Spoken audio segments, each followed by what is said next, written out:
வணக்கம். இன்னைக்கு வீடியோவில் நம்ம அரிசி மாவு வச்சு ரொம்ப சாஃப்டாக ரொம்ப டேஸ்டியான புட்டு எப்படி செய்கிறதுன்னு பார்க்க போகிறோங்க. ஃபஸ்ட்டு இந்த புட்டு செய்கிறதுக்கு ஒரு மிக்சிங் பவுலில்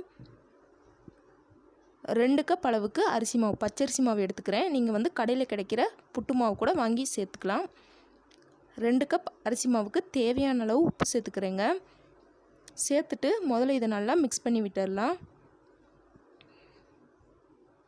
இந்த மாதிரி நல்லா மிக்ஸ் பண்ணி விட்டதுக்கப்புறமா இப்போ இதில் நம்ம கொஞ்சமாக தண்ணி தெளித்து இதை பிசைஞ்சிக்க போகிறோம். தண்ணி நிறைய சேர்த்துடக்கூடாது, கொஞ்சமாக தெளித்து நல்லா கெட்டி இல்லாத அளவுக்கு அழுத்தி பிசைஞ்சிக்கோங்க. மாவோட வரவரப்பு போகிற அளவுக்கு மட்டும் கொஞ்சமாக ஈரப்பசம் இருந்தால் போதும். ரொம்ப தண்ணி ஊற்றிட்டிங்கன்னா கெட்டிப்பட்டுருங்க, கெட்டியாக ஆயிரும். அதனால் கொஞ்சமாக தண்ணி தெளித்து நல்லா சாஃப்டாக இருக்கிற மாதிரி நம்ம மாவு பிசைஞ்சிக்க போகிறோம். ஏதாவது சின்ன கட்டிகள் இருந்தாலும் அதை உதுத்து விட்டு இந்த மாதிரி பிசைஞ்சுக்கோங்க. பாருங்கள், மாவோட பதம் பார்த்திங்கன்னா இந்த மாதிரி அழுத்தி கொழுக்கட்டை பிடிச்சிங்கன்னா இந்த மாதிரி பிடிக்க வரணும். உதுத்து விட்டால் நல்லா உதிரணுங்க.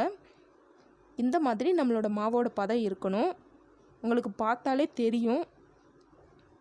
இந்த அளவு மாவு பதம் வந்ததுக்கப்புறமா இப்போ நம்ம புட்டு செய்ய ஆரம்பிச்சிடலாங்க. நான் கொழா புட்டு தான் செய்ய போகிறேன்.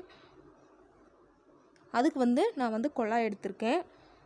இந்த கொழா புட்டில் இந்த மாதிரி ஒரு சின்ன தட்டு இருக்கும். அதை உள்ளே வச்சுட்டு இப்போ இதில் நம்ம மாவை சேர்த்துக்கலாங்க. முதல்ல ஒரு கரண்டி தேங்காய் துருவல் சேர்த்துக்கலாங்க. அதுக்கப்புறமா நம்மளோட புட்டு மாவை உள்ளே சேர்த்துக்கலாங்க. பாதி அளவுக்கு புட்டு மாவை சேர்த்ததுக்கப்புறமா மறுபடியும் தேங்காய் துருவல் 1 ஸ்பூன் அளவுக்கு சேர்த்துக்கலாம். சேர்த்துட்டு மறுபடியும் மாவை சேர்த்துக்கலாங்க. மறுபடியும் கொஞ்சமாக தேங்காய் துருவல் சேர்த்துக்கலாம். இதே மாதிரியே 3 பிரிவாக தேங்காய் பூவும் மாவும் மாறி சேர்த்துருக்கேங்க. சேர்த்துட்டு கடைசியாக மேலே கொஞ்சம் தேங்காய் துருவல் சேர்த்துக்கலாம். இந்த மாதிரி கடைசியாக தேங்காய் துருவலை சேர்த்ததுக்கப்புறமா இப்போ இதை நம்ம மூடி வேக வச்சிடலாங்க. என்னோடய புட்டு மேக்கர் பார்த்திங்கன்னா குக்கரில் ஆவியில் வேக வைக்கிற மாதிரி புட்டு மேக்கருங்க. அதனால் ஃபஸ்ட்டு நான் குக்கரில் நல்லா தண்ணியை சூடு பண்ணியிருக்கேன். தண்ணி நல்லா கொதிக்கிற ஸ்டேஜில் குக்கரை க்ளோஸ் பண்ணிவிட்டு நம்ம விசில் மாட்டுவோம்ல, அந்த இடத்துல இந்த பாருங்கள், பின்னாடி புட்டு மேக்கரில் பின்னாடி இந்த மாதிரி ஹோல் இருக்குது. அதை நம்ம விசில் மாட்டுற இடத்துல மாட்டி வச்சிடணுங்க.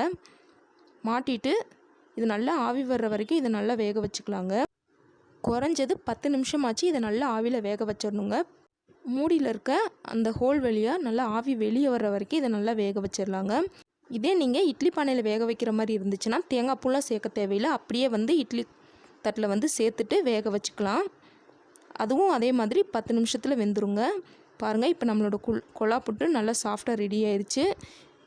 இந்த கொழா புட்டை வெளியே எடுக்கிறதுக்கு இதுலேயே இந்த மாதிரி சின்ன கம்பி மாதிரி கொடுத்துருப்பாங்க.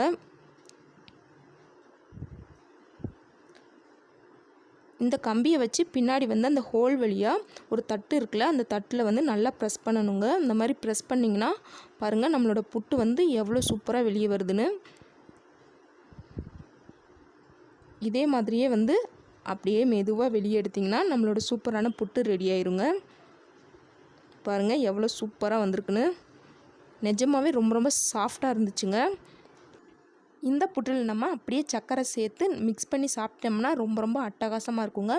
கண்டிப்பாக இதே மாதிரியான ரொம்ப சாஃப்டான புட்டை உங்கள் வீட்லையும் ட்ரை பண்ணி பார்த்துட்டு எப்படி வந்துச்சுன்னு கமெண்ட் பண்ணுங்கள். இந்த வீடியோ உங்களுக்கு பிடிச்சிருந்தால் லைக் பண்ணுங்கள், ஷேர் பண்ணுங்கள். மறக்காமல் நம்ம சேனலை சப்ஸ்கிரைப் பண்ணிக்கோங்க. தேங்க்ஸ் ஃபார் வாட்சிங்.